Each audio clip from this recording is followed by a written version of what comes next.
Hi, I'm Francis Rodrigo. This is my wife, Debbie. I'm Debbie. I'm a lawyer. I'm an entrepreneur, and I'm also a part-time teacher and trainer. We've been married for 21 years. Yes, and we have 5 sons.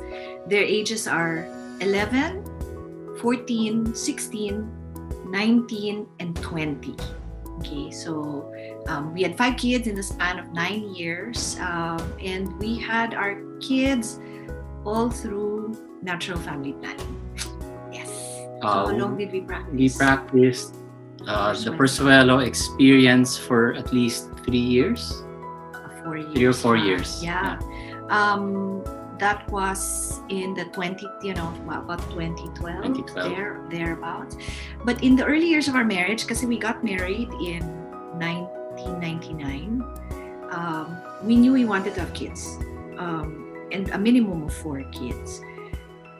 So the first one was born 5 days before our first anniversary, right? Yeah. The second one, we'll be honest, was not planned, but wanted, okay?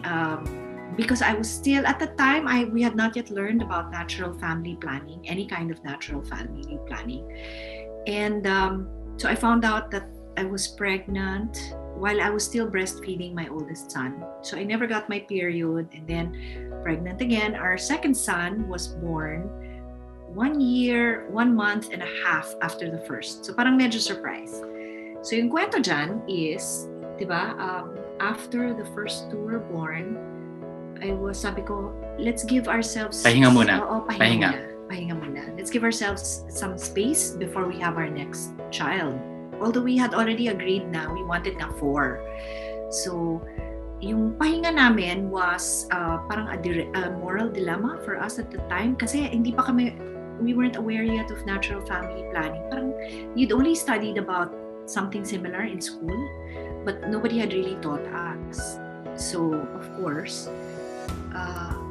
we went to, of course, the first person, naturally, if you want to space your children, you would think to go first to a doctor.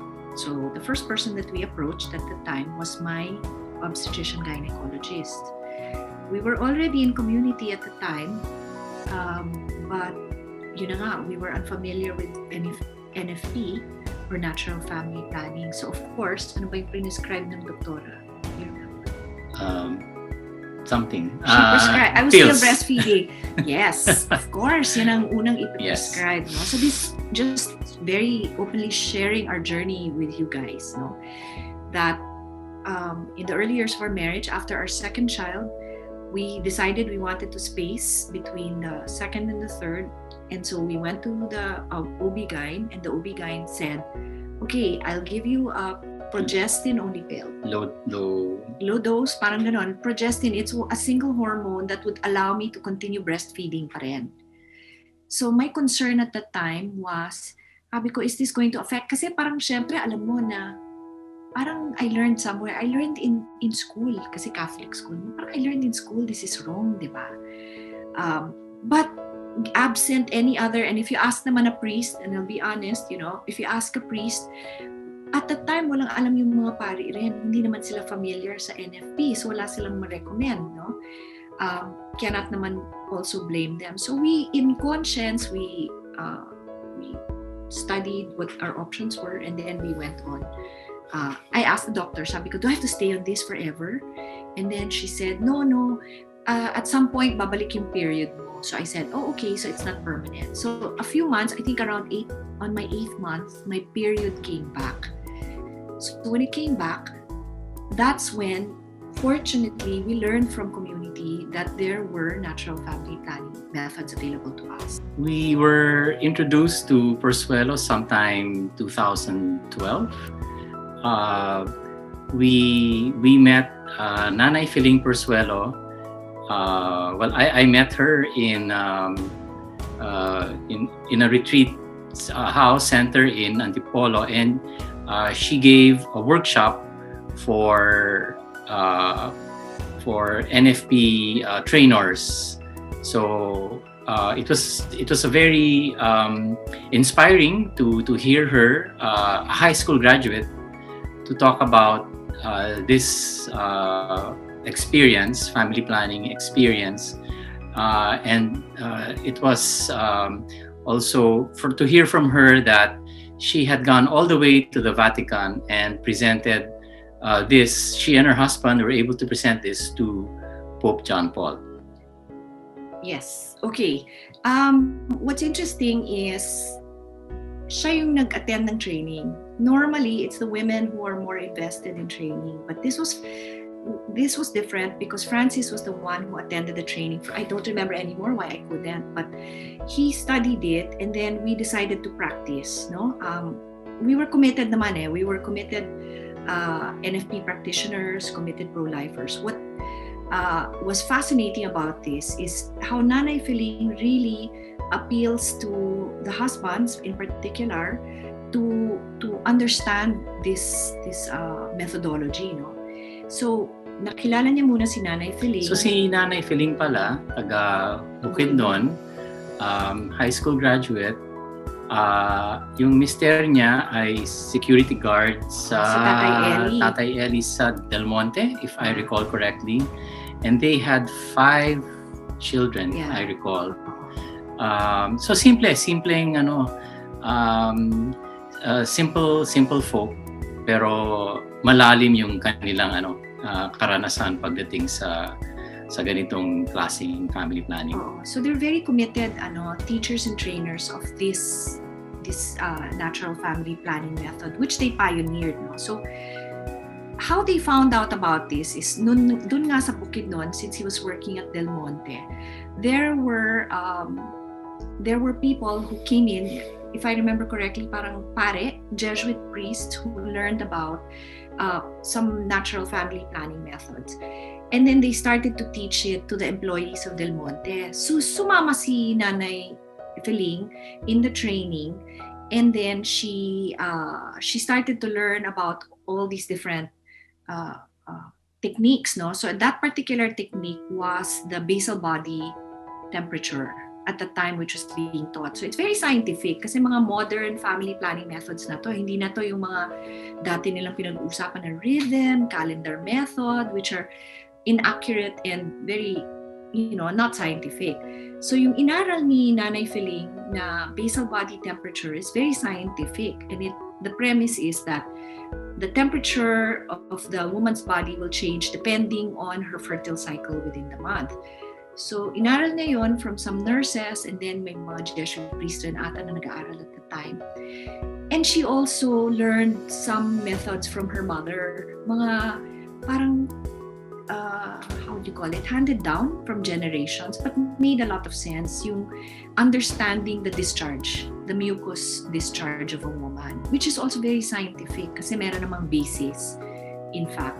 So ang ginawa ni Nanay Feling is pinagsama niya yung dalawa based on personal experience at saka yung inaral niya, which ones would be effective. And ang maganda dyan is that she really practiced on herself. She charted her own cycle for many years using those principles that she had learned. And then from there, she was able to come up with a set of rules. So it was very simple. She was very practical. She was very simple in her approach. Pero very effective yung nagawa niya. So she came up with the rules for this. And then she would teach these rules to other women in the village. Yung mga walang pinag-aralan, mga wives ng mga farmers, mga alam mo yun, because they knew that ayaw na nilang magkaanak kasi mahirap nga naman magpakain pag, if you have too many children, it's not responsible parenthood anymore. So they understood the principles of responsible parenthood. And so what she practiced on herself, she started teaching to other women, and then she started observing also what they were going through. So she taught, that's how it started, no? Very organic yung umpisa nitong Porsuelo method. Started by learning some basic principles that were rooted in science. Then they started formulating their own based on their personal experience as well as what they were hearing from those that they were teaching.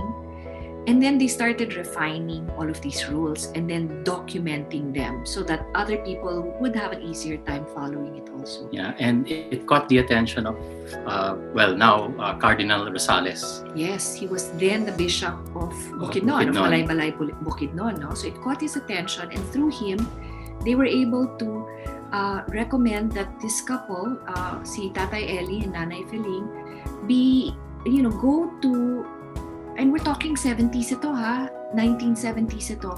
Till about 80s. Yeah, 80s. they go to the Vatican and participate in those pontifical councils for the family where things like this, natural family planning, would be discussed. And if you look at the photos nga that they have, they were in the company of John and Evelyn Billings, who were doctors, medical doctors, who pioneered the Billings ovulation method, which is very similar to the cervical mucus method that Nanay Feling was espousing.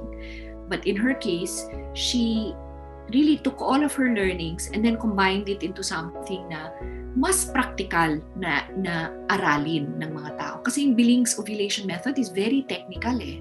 Kailangan mo talaga ng day, halos every day, may sumusubaybay sa'yo, somebody who really listens to what's going on with you and will tell you that these are the rules, etc.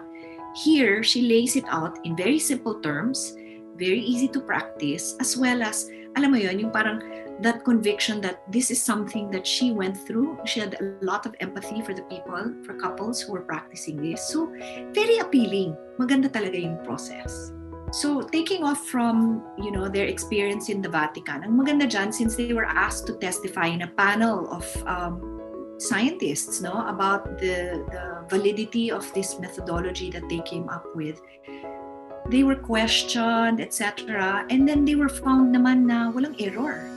And they were invited to conferences in Australia. They were in Australia, in Europe, in other places. Kaya lang, nahiya si Nanay Feling at saka si Tatay Eli kasi nga they felt, intimidated by all these people. Imagine medical doctor, pagkatapos siya, high school graduate. Si Tatay Eli, second year college yung tinapos. So, there was and she's more comfortable in Bisaya. So, her English wasn't very good.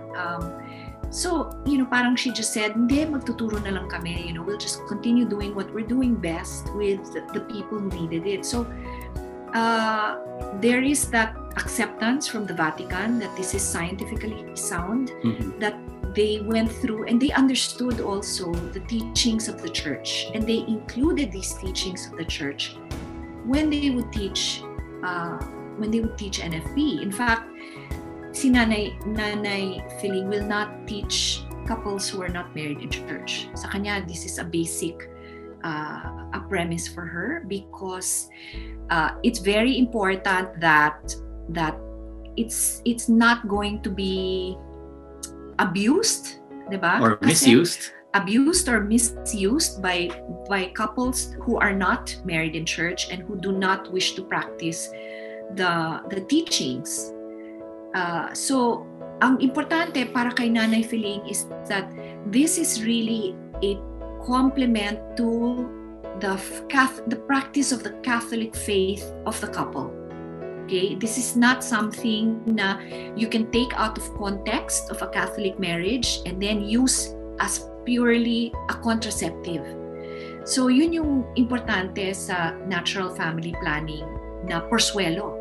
Okay? Siguro let's add about the scientific part. Somebody in the Vatican commented, told Nanay Feling that you are a grassroots scientist. Yes, I remember the name now, Cardinal Gagnon.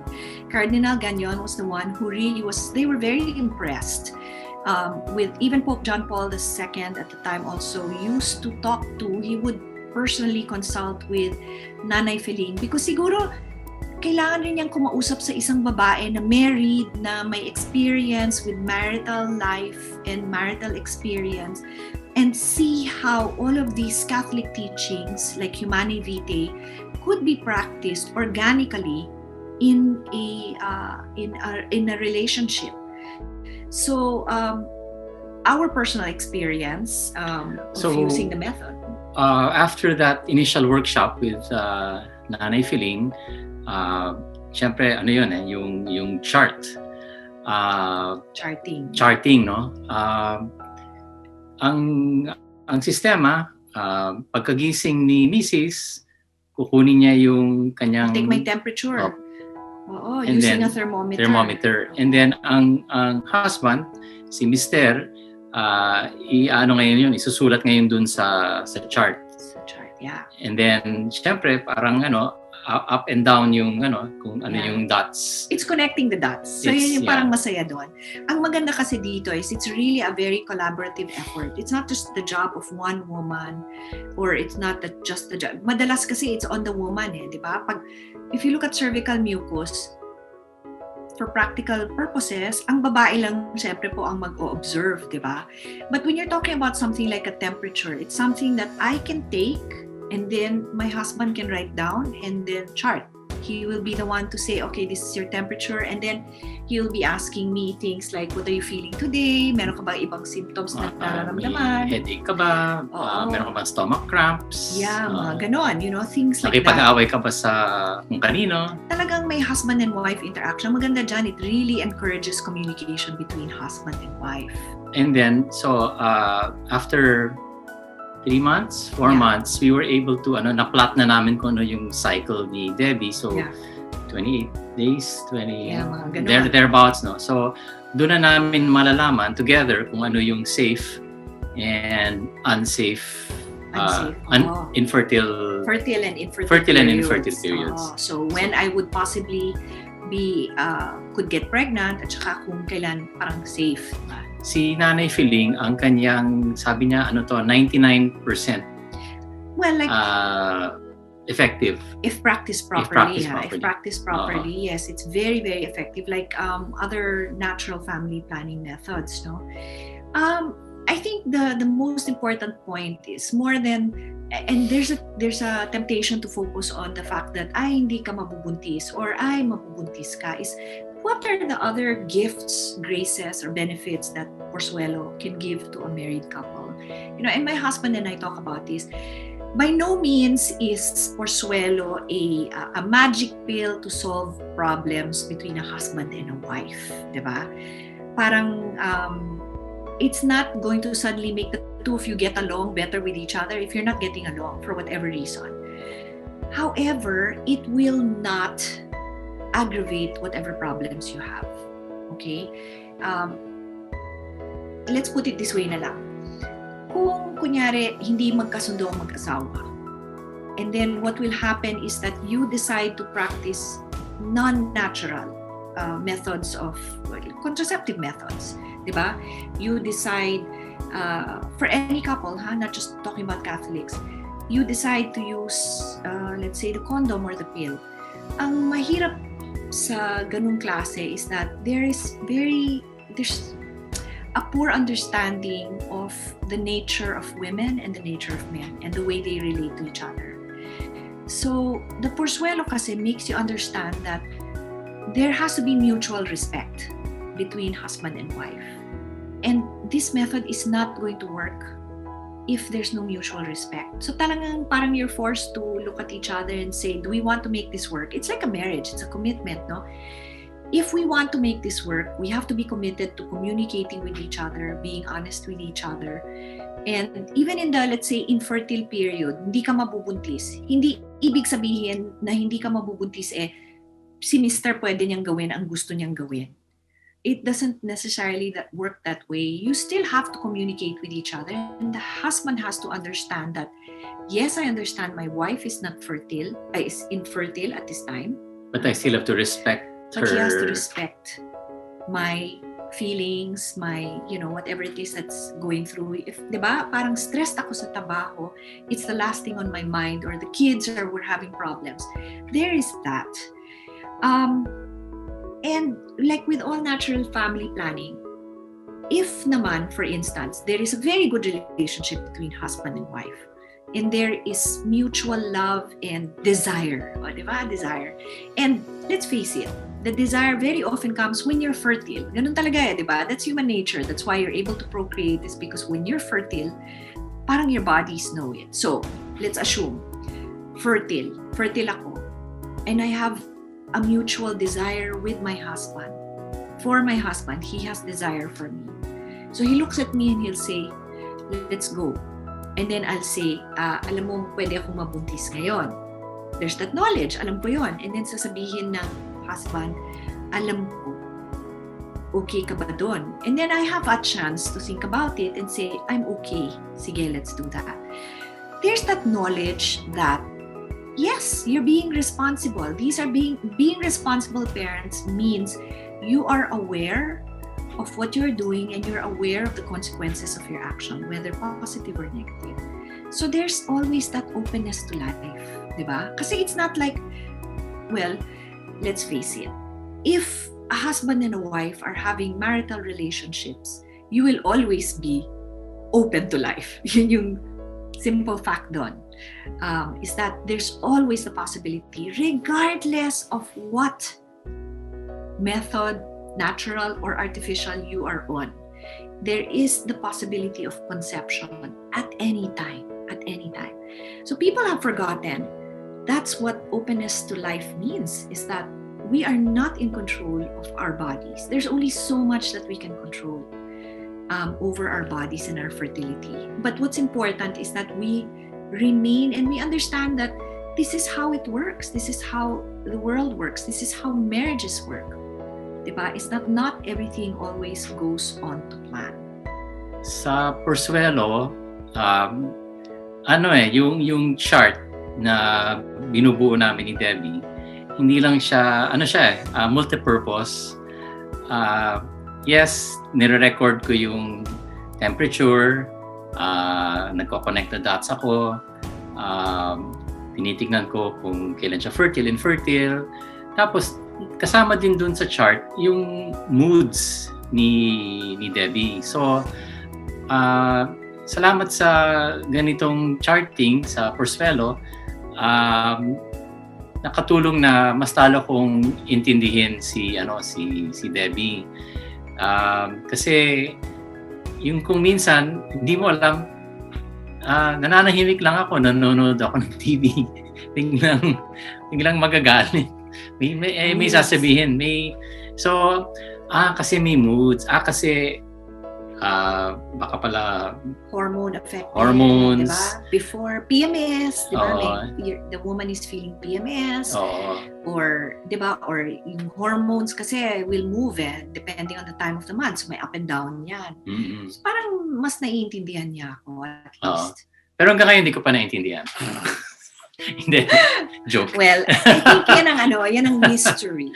The mystery. The mystery. See, Nanay Feling likes to likens married life, okay, or even the whole of your reproductive life to like the mysteries of the rosary. Yun yung kwento niya. So kung titingnan mo yung kanyang chart, which went over 15 years, I think, tagal. 1966. Oo, basta ilang years yung kanyang chart, ha? Mukha siyang Dead Sea Scrolls. Ganun na, yellowed na yung paper. She actually presented that to John Paul II. He held it. So we call it, it's a relic. Relic na yun eh. But, ang magandang record siya, you really can liken it to like the mysteries of the rosary, where you have joyful, you have sorrowful mysteries, you have, at the time, glorious. Wala pang luminous noon, no? During yung panahon ni Nanay Feling. But there was joyful, there was sorrowful, there was glorious, when siguro, maybe if you lost a child or something of that sort, no? But ang personal experience ko, so yung personal experience is medyo mas naintindihan niya yung moods ko, maybe my cycles. What I really learned from it is I had an appreciation that Francis was really respecting my femininity. And understanding that ganito talagang mga babae, just because we're not fertile doesn't mean we're always interested, because there are so many things that were going on. Nagpapalaki kami ng 5 anak. At the time I was running a very busy business, and then I was taking my master's degree, so nagsasabay-sabay lahat ng itong mga pangyayari sa buhay, which made it very difficult. Bago nga pala kami mag-Porsuelo, syempre, Han, pwede ba tayo mamayang gabi? Or pwede ba bukas? Or ano? Sasabihin niya, hindi pwede. Kasi fertile ako ngayon. So medyo 1-2 linggo na, hindi pa rin pwede. Wait, this is not during Porsuelo, ha? Kaya nga, pre-Porsuelo. Pre-Porsuelo. Okay. Syempre, kaya naman pala ganun, kasi galit pala siya sa akin. Kaya pala, palagi siyang hindi fertile. Naman kasi siya marunong mag-chart eh. So yun yung weakness ng ibang natural family planning method is wala masyadong involvement. With Porsuelo, wala akong lusot. Walang lusot. So, wala akong lusot, diba? Nakabantay siya sa akin. So nung nag-Porsuelo na kami, wala na siyang takas. Wala na akong takas. But guys, husbands, kahit galit si Mrs. at infertile, wala pa rin. wala pa rin. Possible. I mean, ito yung realities of marriage. Which, for me, Porsuelo has helped me view marriage in a bigger context. Mas marami siyang aspeto at yung marital embrace is just one of the many aspects of being married. So dyan yung communication, respect for the other, serving the other. Isa pang aspeto lang yung marital embrace, pero taken together, it's a potent force, at saka talagang simbolo to ng na may basbas ng Panginoon. Kaya nga mas naintindihan ko kung bakit naging sakramento ito, na talagang ito ng Panginoon, kasi talagang pag ang kinasal, marriage talaga brings its own blessings. At napakapalad talaga ng isang mister at saka misis na magsama sa na may basbas ng simbahan at ng Panginoon. So ako, I want to summarize kasi the importance of understanding, practicing knowledge of natural family planning, whether it be Porsuelo. And ang mahalaga sa Porsuelo kasi is because it was developed with Filipinos in mind, it understands the Filipino culture and sensibility. So talagang angkop ito para sa mga Pinoy. Ito talagang is as effective but is as simple to understand and really takes into consideration the relationship between husband and wife. So yun yung maganda dito. So just to highlight, at its worst, any natural family planning method, and not just Porsuelo, will be used purely to prevent conception. Okay? At its best, but that's at its worst already, which means to say that hindi pa rin mortal sin ito ang mag-practice ng natural family planning to prevent conception. It's not a mortal sin. Of course, you can do better than that. But at its best, if you look at Porsuelo, it really is, especially for Catholic couples who want to practice their faith, it is a great way to be introduced into the teachings of Humanae Vitae, for one. Another, an understanding of the dynamics between husband and wife and the role of communication, as well as mutual respect for each other's bodies. And also, I think more than that is pag nag-practice ng natural family planning, you do not feel any sense of violation of person, of your humanity, because we're all just trying to do our very, very best. But when we do it in the context of the laws of nature, it's very beautiful and very organic, na talagang walang pagsisisi mamaya later on at the end, no, when you're older, like ourselves. I'll be honest, I'm already menopause age na ako. I'm menopause already. Is even for senior, what you might call, hindi pa ako senior, okay, pero menopause na, not fertile anymore. So what is the benefit for even a couple like us? It's now understanding exactly what those teachings were. What is humani vitae? Why was it so important to wait? Why is it important to respect your spouse? Why is it important to take care of your body during these important years? Yun yung mga natututunan pa rin natin, and that we learn to, we still practice. We may not follow the rules, we may not chart anymore, it might not be necessary for us. For some, they still do because it helps them to understand the moods of their spouses, especially the women, may hormones pa naman. It can help. So talagang the benefits are long-lasting. These are not just for couples who are fertile. These are for married couples. Not just Catholic married couples, I would say for all married couples. Maganda sana kung lahat ng mga Katoliko nakapag-practice nito, no? We know that it's not happening, but we would really seriously encourage people to at least study and then try to understand how marriages can be enhanced by such a beautiful practice. It has helped me personally sa aking paglakbay ng sarili, my self-journey. Well, bukod nga na mas maintindihan ko si Debbie, pati yung sarili ko, yung inaayos ko rin yung aking pag-iisip, yung aking spirituality. So parang dahil pero mahaba nga yung mahaba nga yung paglalakbay. Ngayon, looking back, nakatulong yung Porsuelo nga sa aking pag-iisip. Okay, translation. Sa lalaki, ang natutunan, self-control. Sa babae, generosity po. Yun yung mga values and virtues that you learn from the practice of natural family planning. So to just kind of end or to send a parting message to all young couples who are considering kung aaralin nila to. Di ba madalas pag-usapan ngayon, life skills, okay, mga soft skills. I would have to say talaga na isa sa pinakamahalagang life skills for a young married couple is to really understand natural family planning, to understand and practice some form of natural family planning. And of course, we endorse highly this Porsuelo kasi maganda talaga.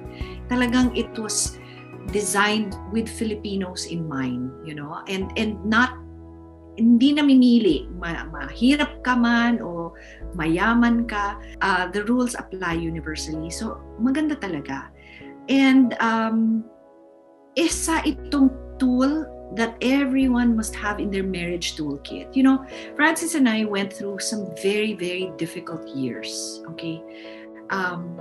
Like all couples, I expect. We had our share of very, very difficult years. But I have to say that our practice of natural family planning definitely did not aggravate the problems that we had. As I can imagine if we had maybe practiced some others.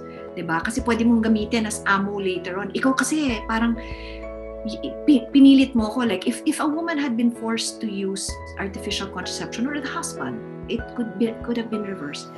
You'll say, pinilit mo lang akong gamitin ito hindi ko naman talaga gusto. That could have been used as ammunition in the bad years. We didn't have that because we went into it with full knowledge and full consent and fully responsible for our actions. And by the grace of God. And by the grace we're of still God. together. By the grace of God. By the way, yung 5 anak namin, planado yan ha. So number 3, 4, and 5 were all natural family planning. We spaced them and we knew exactly when we wanted to have them. Okay? So hindi ibig sabihin hindi effective po. Baka isipin nila, 5 yung anak nila, baka hindi effective. Hindi, effective po. And in all honesty, they were all planned. Hindi lang po namin alam at that time paano gumawa ng girl, kaya naging puro boys. But they're all blessings. I mean, our boys are blessings to us. So, we want to send you off with our sincerest intentions for a rich, a fruitful, and of course, a happy marriage, with the practice of the Porsuelo Natural Family Planning Method. So, in closing, I totally agree with what she said. Yes, dear. Yes, dear. See, nagkakasundo na kami eh. Diba? After 21 years. So, thank you very much. Thank you very much.